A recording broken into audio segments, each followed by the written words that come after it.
तारीख पर तारीख, तारीख पर तारीख, तारीख पर तारीख. On August 1, 2025, Trump updated world with new tariff rates, specifically for 14 countries and overall 66 countries.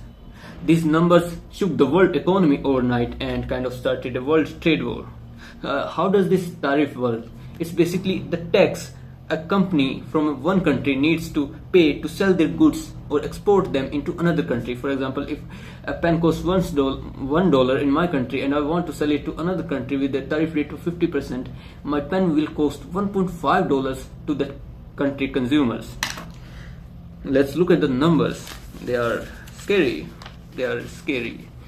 Brazil with 50% tax, Myanmar 40%, Laos 40%, Switzerland 39%, Thailand 36%, Canada 35%, India and Japan 25%.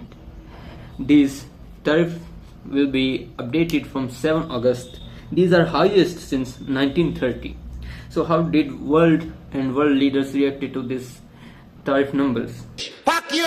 There have been public protests in Brazil as 1/3 of the American coffee supply is from Brazil. Canadian Prime Minister asked people to boycott by saying buy Canadian goods instead. Taiwan welcomed the new tariff rates of 20% as they have been reduced for them.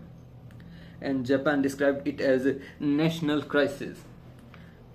Let's look at the effects consumers in America will have and how did New York Stock Exchange responded.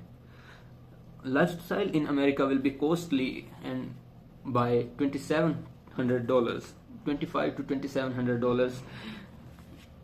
Daily use consuming goods such as sandwiches, their prices rise by $1 overnight.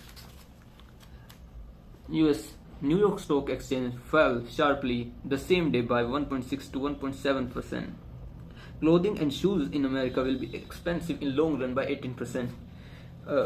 And if we look at the Indian economy, the Indian rupee will fall as these taxes need to be paid in US dollars, and converting the Indian rupee into US dollar will let US market flooded with Indian rupees.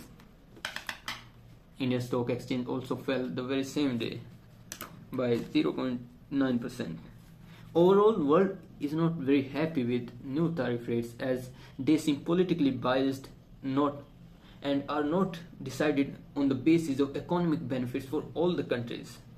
They are called reciprocals because they have been decided by keeping in mind that trade is fair in both hands. For example, there are two countries A and B is economically weaker, then B has rights to impose high taxes, whereas A has to adjust its taxes in such a way that B can afford to pay them. Well, thank you for watching. That's it for now.